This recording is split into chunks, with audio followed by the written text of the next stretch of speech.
Hello बच्चों, आज के इस वीडियो में हम लॉगरिथमिक फंक्शन की 13वीं प्रॉपर्टी पढ़ेंगे जो कि इस सीरीज का 10वां पार्ट है। अगर इससे पहले के पार्ट आप ना देखे हो तो उन्हें देख लीजिए, जिनका लिंक डिस्क्रिप्शन में दिया हुआ है। तो आइए वीडियो को शुरू करते हैं।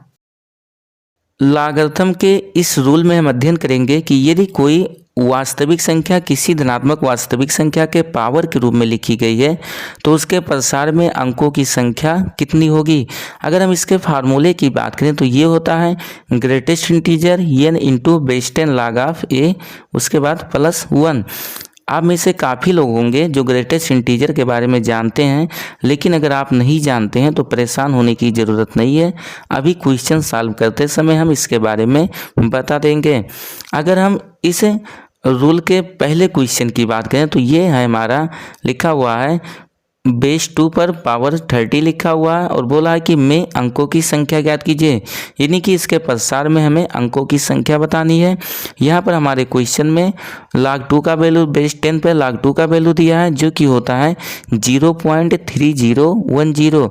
ये जो वैल्यू है ये टेबल दे के लिखी गई है।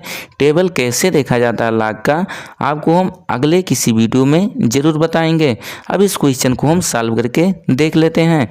अगर हम इस क्वेश्चन की बात करें तो सबसे पहले हम लिख देंगे यहाँ पर कि 2 के पावर 30 के प्रसार में अंकों की संख्या। अब अगर इसके अंकों की संख्या की बात की जाए, चाहे तो आप इसको कैपिटल एन से प्रदर्शित कर सकते हैं। तो यहाँ पर अगर हम लिख दें कैपिटल एन तो ये कैपिटल एन बराबर हो जाएगा। यहाँ पर आप ध्यान देंगे फार्मूला ऊपर लिखा हुआ है, ए के जगह पे यहाँ पे 2 दिया हुआ है और उसके बाद एन के जगह पे 30 है। अगर आप फार्मूले का यूज करते हैं तो यहाँ से हो जाएगा ये हमारा ग्रेटेस्ट इंटीजर, उसके बाद एन है, एन का वैल्यू यहाँ पे 30 है तो इसके जगह पे हम 30 लिख देंगे। उसके बाद बेस 10 log ऑफ ए है और अगर यहाँ पर हम लिखें तो बेस 10 log ऑफ ए का वैल्यू जो यहाँ पे दिया हुआ हमारे क्वेश्चन में ये 2 है तो यहाँ पे 2 लिख देंगे, कोष्टक बंद कर देंगे। उसके बाद +1 होता है तो +1 लिख देंगे। आगे अगर इसको हम सॉल्व करें तो यहाँ से ये हो जाएगा हमारा 30 है 30 हो गया। उसके बाद इंटू बेस 10 log ऑफ 2, इसका वैल्यू हमारे क्वेश्चन में दिया हुआ है, यहाँ से हम इसका मान रख देंगे और जब इसका मान रखेंगे तो इसके जगह पे ये हो जाएगा हमारा 0.3010। उसके बाद कोष्टक बंद कर देते हैं, +1 है +1 लिख देंगे। अगर इससे हम आगे अब सॉल्व करें तो ये हो जाएगा हमारा 30 का गुणा यहाँ पर कर लेते हैं। जब 30 का गुणा करेंगे तो सबसे पहले 3 के साथ में एक 0 है तो 0 बढ़ा देते हैं। उसके बाद 3 का गुणा करेंगे, फिर 0 में तो 0 हो जाएगा, फिर 3 का गुणा 1 में हुआ 3 हुआ, 3 का गुणा फिर 0 में हुआ 0 हो जाएगा और फिर 3 का गुणा यहाँ पे 3 में होगा तो यहाँ से हमको 9 मिल जाएगा। आगे अगर फिर 0 में देखें तो ये 0 में होगा 0 हो जाएगा। आगे वैसे 0 का कोई मतलब नहीं है लेकिन फिर भी लिख दे रहे हैं। 4 अंकों के बाद दशमलव था, यहाँ पर हम दशमलव लगा देंगे। फिर उसके बाद कोष्टक बंद, +1 था +1 लिख दिए। अब यहाँ पर इसकी बात की जाए, वैसे यहाँ पर आगे 0 लिखा हुआ है, इसका कोई मतलब नहीं है। आप चाहें तो इसको फिर से थोड़ा सॉल्व करके लिख देते हैं। ये हो जाएगा 9.03। आगे यहाँ पर 0 है तो उसका कोई मतलब नहीं है, रहने देते हैं वैसे। प्लस उसके बाद 1 है। अब बात की जाए कि यहाँ पर ग्रेटेस्ट इंटीजर 9.03 दिया हुआ है, इसका वैल्यू क्या होगा, तो इसके बारे में भी आपको बताए थे शुरू में कि इसके बारे में भी हम बताएंगे। जैसे कि मान लीजिए हमारे क्वेश्चन में यहाँ पर कोई संख्या दी हुई है, कहने का मतलब जैसे मान लीजिए ये 4.7 दिया हुआ है ग्रेटेस्ट इंटीजर के अंदर और पूछा जाए इसका वैल्यू क्या होगा, तो हम यहाँ पर देखेंगे कि ये जो दशमलव वाली संख्या ग्रेटेस्ट इंटीजर के अंदर दिया हुआ है ये किन दो पूर्णांकों के बीच स्थित है। अगर यहाँ पर हम देखें तो ये 4.7 जो है ये 4 और उसके बाद 5 के बीच में स्थित है। अब इन दोनों पूर्णांकों में से जो छोटा वाला मान होगा वही इसका आंसर होगा। अगर यहाँ पर हम छोटे वाले मान की बात करें तो ये हमारा 4 होगा जो कि इसका आंसर है, ना कि 5 होगा। तो अगर इसका आंसर देखा जाए तो इसका आंसर हो गया हमारा 4 हो गया। इसी टाइप से और भी एग्जाम्पल आप ले सकते हो और एग्जाम्पल लेकर बता देते हैं। जैसे कि मान लीजिए हमारे पास ऐसे दिया हो 10 पॉइंट, ऐसे मान लीजिए 6 दिया हो या कोई भी संख्या आप मान सकते हो। अब बात की जाए, पहले हम देखेंगे किन दो पूर्णांकों के बीच स्थित है। तो ये जो 10.6 होगा ये 10 और 11 के बीच में स्थित होगा। अब इनमें से इसका बात होती है कि इनका वैल्यू क्या होगा, तो अगर हम इसके मान की बात करें तो अभी आपको बताएं कि इनमें से जो छोटा वाला मान होगा वही इसका आंसर होगा। और यहाँ पे इनमें से छोटा वाला मान 10 है, ना कि 11 है। तो इसके अगर आंसर की बात करें तो इसका आंसर होगा हमारा 10। अब उम्मीद करते हैं कि आप इसको समझ गए होंगे। अब इसे अगर हम इसका वैल्यू लिखें तो ये लिखा हुआ है ग्रेटेस्ट इंटीजर 9.03 लिखा हुआ है। अब इसका अगर देखें तो ये 9 और 10 के बीच में स्थित होगा, इसलिए और हमें इनमें से छोटा वाला मान लेना, छोटा वाला पूर्णांक लेना है, इसलिए इसका जो मान होगा वो हमारा 9 होगा। फिर +1 है, +1 लिख देते हैं और 9 और 1 जब जोड़ेंगे तो इसका वैल्यू हमें 10 प्राप्त होगा, जो कि इस क्वेश्चन का आंसर है। हमारे क्वेश्चन में बोला था कि 2 के पावर 30 के प्रसार में अंकों की संख्या कितनी होगी, तो अगर इसके प्रसार में अंकों की संख्या की बात करें तो इसके प्रसार में अंकों की संख्या 10 होगी।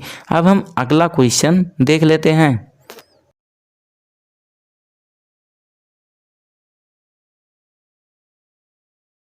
क्वेश्चन नंबर 2 है, इसमें लिखा हुआ बेस 4 के पावर में 25 में अंकों की संख्या ज्ञात कीजिए।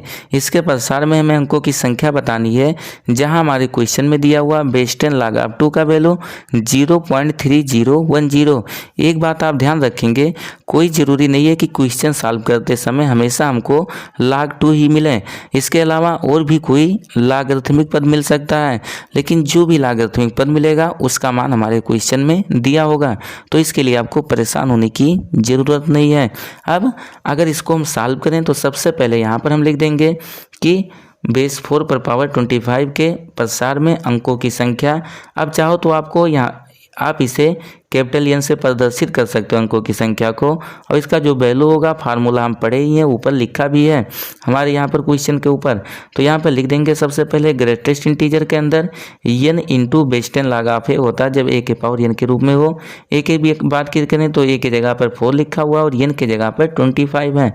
अब यहाँ जब हम फार्मूला अप्लाई करेंगे तो ये हो जाएगा हमारा 25 इंटू ये हो जाएगा बेस 10 log ऑफ ए था, ए की जगह पे 4 है, 4 लिख देंगे। उसके बाद कोष्टक बंद कर देते हैं, +1 है, 1 लिख देंगे। अब यहाँ पर पिछले क्वेश्चन से थोड़ा अलग क्यों था, क्योंकि यहाँ पर हमें लॉगरिथम की एक प्रॉपर्टी लगानी पड़ेगी, पावर रूल। हमारे क्वेश्चन में log 2 का वैल्यू दिया हुआ है, जबकि यहाँ पर log 4 प्राप्त हुआ है, तो यहाँ से आप पावर रूल लगाकर इसको आसानी से चेंज कर सकते हैं। पावर रूल के बारे में अगर आप नहीं पढ़े हैं तो उसका वीडियो देख लीजिए, डिस्क्रिप्शन में प्लेलिस्ट का लिंक दिया हुआ है, वहाँ से आप जाकर उसको आराम से देख लीजिए। 4 को हम लिख सकते हैं 2 के पावर 2, उसके बाद +1 हो जाएगा, यहाँ +1 है, +1 लिख देंगे।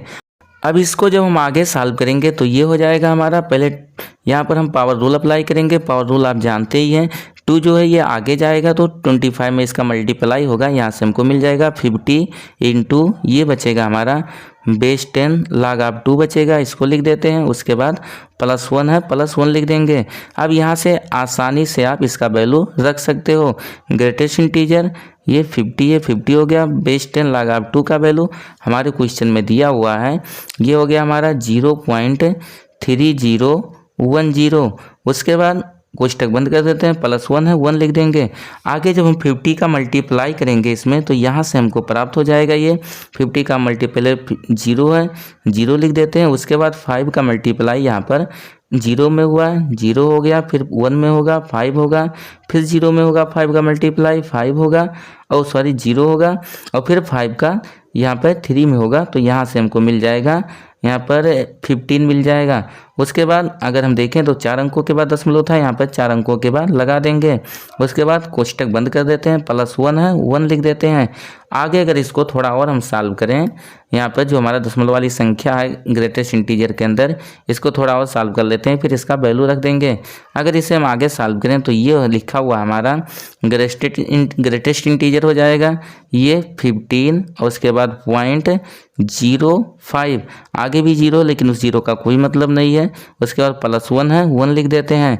अब यहाँ पर इसके अगर वैल्यू की बात करें तो अभी आपको हम पिछले क्वेश्चन में बताएं कि अगर हम देखें तो ये 15.05 जो है ये 15 और 16 के बीच में है, तो ये जिन दो इंटीजर के बीच में होगा उनमें से छोटा वाला जो इंटीजर होगा उसी को हम लेंगे। तो इस प्रकार से जो इसका वैल्यू होगा ये हमारा यहाँ से 15 हो जाएगा, +1 है, 1 लिख देते हैं। 15 और 1 इसको जोड़ देंगे, यहाँ से मिलेगा हमको ये 16, यानी कि 4 के पावर 25 में के प्रसार में जो अंकों की संख्या होगी वो 16 होगी, 16 अंक होंगे। इसी टाइप से आप अन्य क्वेश्चनों को भी सॉल्व कर सकते हो। यहाँ पर हम केवल इस पार्ट में 2 क्वेश्चन लिए हैं, क्योंकि और जो क्वेश्चन होंगे वो भी इसी नियम पर होंगे। ध्यान दीजिएगा, आपके लिए एक महत्वपूर्ण सूचना है। जैसा कि आपको मालूम ही होगा कि 2024 में कई बड़ी गवर्नमेंट जॉब आने वाली हैं, जिनमें हमारा ये रेलवे के कई एग्ज़ाम होंगे, जैसे कि एनटीपीसी हो गया, ग्रुप डी हो गया, आरपीएफ हो गया, और उसके बाद यूपी पुलिस का री एग्ज़ाम भी कुछ महीनों के अंदर ही होने हैं। इसके अलावा एसएससी और अन्य एग्ज़ाम इसी ईयर होने वाले हैं। इन्हीं सब बातों को ध्यान में रखते हुए हम दूसरा यूट्यूब चैनल बनाए हैं, जिसका नाम जेएमएस क्लासेज 2.0 है।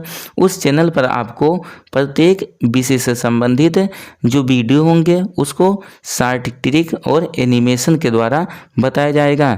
अगर आप इन एग्ज़ामों की तैयारी कर रहे हैं तो दूसरे चैनल को ज़रूर सब्सक्राइब करें और अपने दोस्तों को भी इसके बारे में बताएं। चैनल को सब्सक्राइब करके सपोर्ट ज़रूर कीजिए। वीडियो देखने के लिए धन्यवाद।